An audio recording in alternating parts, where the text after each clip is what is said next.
भारतातील पहिली hydrogen train सज्ज. केंद्रीय रेल्वे मंत्री अश्विनी वैष्णव यांनी दाखवली पहिली झलक. चेन्नई येथील कारखान्यात तयार होतीये ट्रेन. मेंढपाळ बांधवांसाठी स्वतंत्र धोरण राबवा. आमदार गोपीचंद पडळकरांची पशुसंवर्धन मंत्री पंकजा मुंडेंकडे मागणी. लंडनमधून महाराष्ट्रासाठी आनंदाची बातमी. महाराष्ट्राची पैठणी व्हिक्टोरिया अल्बर्ट संग्रहालयामध्ये प्रदर्शित होणार. सांस्कृतिक कार्यमंत्री आशिष शेलारांनी संग्रहालयाला केली होती विनंती.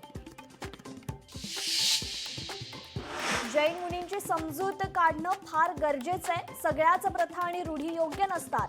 कबूतरखान्यावरील वादावर अंजली दमानी यांची प्रतिक्रिया.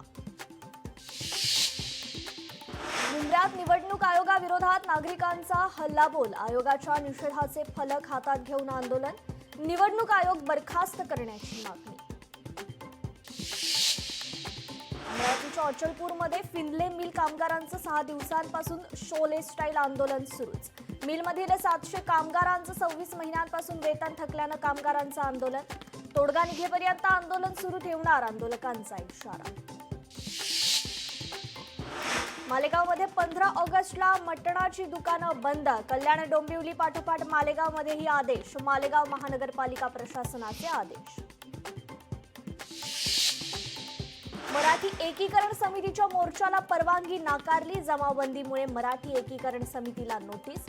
कबूतरखाना बंद करण्याची मराठी एकीकरण समितीची मागणी.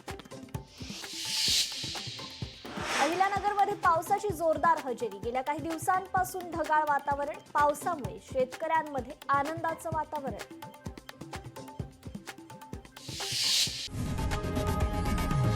लोकशाही मराठी ऐका, पहा, जागरूक रहा.